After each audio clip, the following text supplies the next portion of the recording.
এই চরিত্রটাকে যদি ফুলের মতো পবিত্র করতে চান, তাহলে আমার আপনার ভিতরে 6টা বৈশিষ্ট্য থাকবে। তোমরা হাসতেছ, হাসান রাদিয়াল্লাহু তাআলা আনহু যেই কথাটা বলতে চাইছেন, যদি ওই কথাটা বলতে শেষ করতে 10 মিনিট সময় লাগতো, আমি নবী সাল্লাল্লাহু আলাইহি ওয়াসাল্লাম তার দিকে ফিরে থাকতাম। সুবহানাল্লাহ, এত মনোযোগ দিতেন।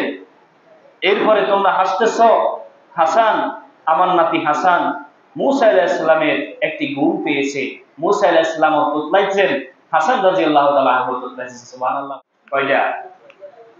এই 6টা বৈশিষ্ট্য থাকলে আপনি যদি মেমোরির জন্য না খারান, চেয়ারম্যানের জন্য না খারান, এমডির জন্য না খারান, তাহলে আপনার চরিত্রটা ফুলের মতো পবিত্র থাকবে।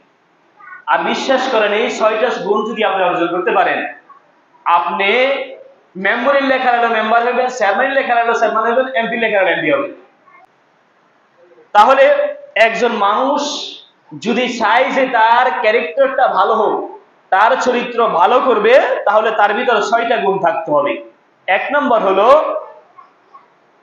সে মানুষের সাথে যখন কথা বলবে তখন হাসি মুখে কথা বলবে।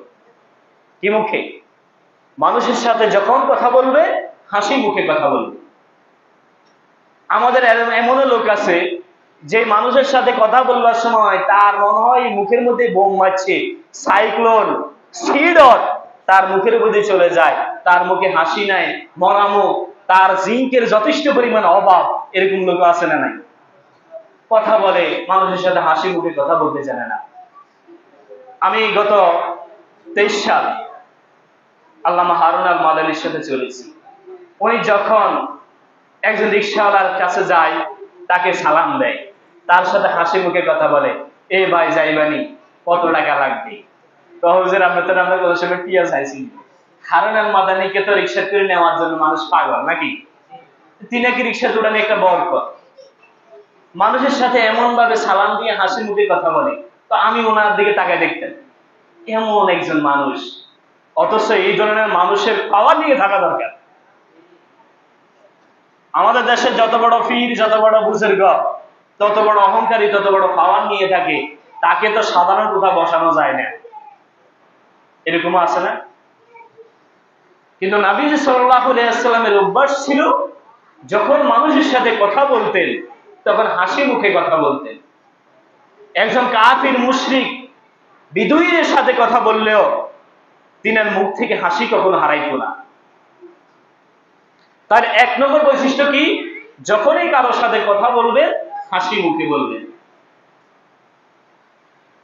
দ্বিতীয় হলো, 2 নম্বর যে গুণ থাকতে হবে সেটা হচ্ছে নিজেকে বিনয়, বিনম্র। নিজেকে সব সময় মানুষের কাছে কি রাখতে হবে? ছোট রাখতে হবে। নিজেকে কখনো অহংকার করা যাবে না। অহংকারী মানুষ কখনো মানুষের প্রিয় হয় না। অহংকারী মানুষ কখনো মানুষের হৃদয়ে স্থান করতে পারে না। এজন্য যখন মানুষের সাথে চলবেন, জামিনে চলবেন, এরকম ভূমিতে চলবেন, নিজেকে অহংকার করে চলা যাবে না। আল্লাহ তাআলা বলেছেন, অহংকার করবি না, অহংকার করে জমিনে চলবি না, কারণ অহংকার আমি আল্লাহ তাআলার গায়ের চাদর। আর আমার গায়ের চাদর নিয়ে টানাটানি করলে দুনিয়াতে তার জন্য ধ্বংস অবধারিত।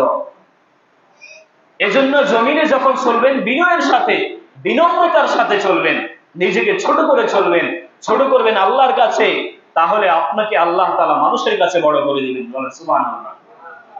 2 নম্বর হচ্ছে বিনয়, বিনম্রতার সাথে চলা, কখনো অহংকার না করা। 3 নম্বর হচ্ছে কখনো মানুষের সাথে তর্কে জড়াবেন না। বিতর্ক, মানুষের সাথে বিতর্কে জড়াবেন না। ওই যে বলে, সবরে মেওয়া ফলে তর্কে বহুদূর। আপনি যদি ধৈর্য ধরেন, আপনাকে আল্লাহ তাআলা কিছু হলেও দিবে, কিন্তু যদি তর্ক করেন, বিতর্কে জড়ান, তাহলে আপনি বহু দূর হারিয়ে যাবেন, মানুষের সম্পর্ক থেকে বহু দূরে চলে যাবেন। এজন্য কখনো মানুষের সাথে বিতর্কে জড়ানো যাবে না। বিতর্কে জড়ানো যাবে না, এটা হচ্ছে 3 নম্বর। 4 নম্বর হচ্ছে অন্যের আচরণে যদি কখনো কষ্ট পান, ধৈর্য ধারণ করবে। দুনিয়াতে চলতে গেলে মানুষের সাথে ঝগড়া, বিবাদ, গালিগালাজ করে কি করে না? যদি কখনো মানুষ আপনাকে গালি দেয়, আপনাকে কষ্ট দেয়, আপনাকে এমনকি মাইরও দেয়, আপনি ধৈর্য ধারণ করেন। ধৈর্য ধারণ করলে আল্লাহ তাআলা এই ধৈর্যের ফলাফল আপনাকে দিবেন, একদিন আপনাকে মানুষের কাছে বড় করে দিবেন আল্লাহ তাআলা। তাহলে 4 নম্বর হচ্ছে অন্যের কষ্টে নিজেকে ধৈর্য ধারণ করা। 5 নম্বর যে গুণাগুণ থাকতে হবে, লোকজন যখন কথা বলবে মনোযোগ দিয়ে তার কথা শোনা। মনোযোগ দিয়ে তার কথা কি, আমি আপনাদেরকে আরো বলেছিলাম, একদিন রাসূলুল্লাহ সাল্লাল্লাহু আলাইহি ওয়াসাল্লাম মসজিদে নববীতে সাহাবায়ে কেরামদেরকে নসিহত করতেছেন। এমন অবস্থায় বড় নাতি হাসান রাদিয়াল্লাহু তাআলা আনহু মসজিদে আসছেন, আসার পরে কিছু একটা বলতে চাচ্ছেন, কিন্তু হাসান রাদিয়াল্লাহু তাআলা আনহুর একটা গুণ ছিল তোতলা। তিনি তোতলা ছিলেন, এটা তার গুণ ছিল। কি ছিল? তোতলামি কোনো মানুষের দোষ নয়, এটা মানুষের গুণ। তো হাসান রাদিয়াল্লাহু তাআলা আনহুর একটা গুণ ছিল, তিনি তোতলাইতেন। এমনকি একটা কথা বলতে 5 মিনিট সময় লেগে যেত।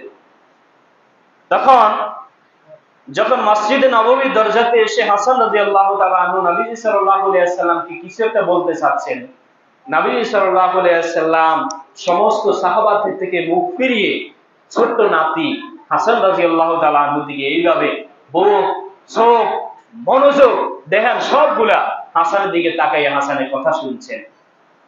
সাহাবায়ে কেরাম যখন হাসান রাদিয়াল্লাহু তাআলা তোতলাইতেছেন, কথা শেষ করতে পারতেছেন না, সাহাবায়ে কেরাম সবাই হাসতেছেন।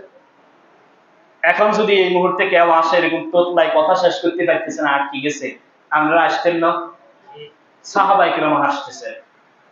তখন কথা শেষ করার পরে রাসূল সাল্লাল্লাহু আলাইহি ওয়াসাল্লাম আবার সাহাবার দিকে ফিরলেন, বললেন, তোমরা হাসতেছো?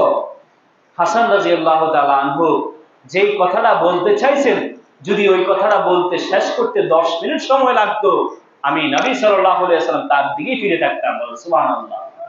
এত মনোযোগ দিতেন। এরপরে তোমরা হাসতেছ? হাসান, আমার নাতি হাসান মূসা আলাইহিস সালামের একটি গুণ পেয়েছে। মূসা আলাইহিস সালামও তোতলাইছেন, হাসান রাদিয়াল্লাহু তাআলা আনহু তোতলাইছেন। সুবহানাল্লাহ।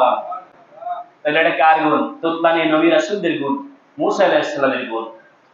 প্রিয় ভাইরা, মানুষ ছোট্ট থেকে ছোট্ট মানুষ হইতে পারে, সমাজের মধ্যে তার কথার কোনো দাম নাই, ওই ব্যক্তির কথাকে আপনি মূল্যায়ন করবেন। যদি তার কথাকে মূল্যায়ন করতে পারেন, সর্বস্তরের মানুষের কথা মূল্যায়ন করতে পারেন, আপনি একদিন ভালো একজন নেতা হবেন, ভালো একজন লিডার হবেন, কারণ আপনি মানুষের কথাকে মূল্যায়ন করেন। এক। দ্বিতীয় হচ্ছে, ওই কথা বলার ভিতরে বলা যাবে না। একজন মানুষ কথা বলতেছে, আপনি মনোযোগ দিয়ে শুনবেন, প্রথম কাজ।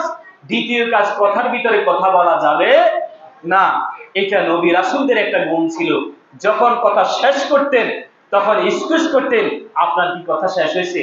যদি আপনার কথা শেষ হয়, আমি 1 মিনিট কথা বলবো। কথা কি বুঝছেন? তার স্কুজ করার পরে তিনি আরেকটা কথা বলতেন।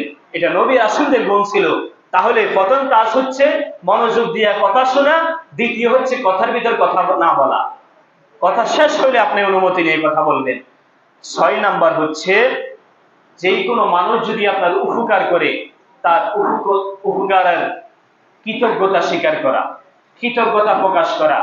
আমাদের ভিতরে আমাদের কেউ যদি একটা উপকার করে, আমরা তার কৃতজ্ঞতা করি না, কৃতজ্ঞতা প্রকাশ করি না, আমরা তার শুকরিয়া আদায় করি না, আলহামদুলিল্লাহ বলি না। এটা হচ্ছে নবী রাসূলদের গুণ। কোনো মানুষ যদি কোনোভাবে জীবনে চলতে গিয়ে ভুলেও যদি কখনো কোনো সহযোগিতা করতেন, নবী রাসূল সারা জীবন তার কথা মনে রাখতেন, তার শুকরিয়া জ্ঞাপন করতেন। 1 নম্বর বলেছি হাসি মুখে কথা বলা, 2 নম্বর বলেছি বিনয় হওয়া, অহংকার না করা, 3 নম্বর বলেছি কখনো বিতর্কে না জড়ানো, কারোর সাথে তর্কে বিতর্কে না জড়ানো, 4 নম্বর বলেছি কোনো মানুষের কথায় কর্মে যদি কষ্ট পায় ধৈর্য ধারণ করা, এবং 5 নম্বর বলেছি লোকের কথা, মানুষের কথা মনোযোগ দিয়ে শোনা, কথার ভিতরে কথা না বলা, এবং 6 নম্বর কোন ব্যক্তি যদি উপকার করে তার উপকারের শুকরিয়া আদায় করা, কৃতজ্ঞতা প্রকাশ করা। এই 6টা গুণ আল্লাহ তাআলা আমাদেরকে অর্জন করা তৌফিক দান করুন। এবং এই 6টা গুণ কিন্তু নববী গুণ, এই 6টা গুণ কিন্তু নবীদের গুণ। এই গুণগুলো অর্জন করার মাধ্যমে আল্লাহ তাআলা কিন্তু আমাদেরকে সমাজের একজন আইডল, আইকন, আইডিয়াল লোকে আল্লাহ তাআলা আমাদেরকে পরিণত করুন।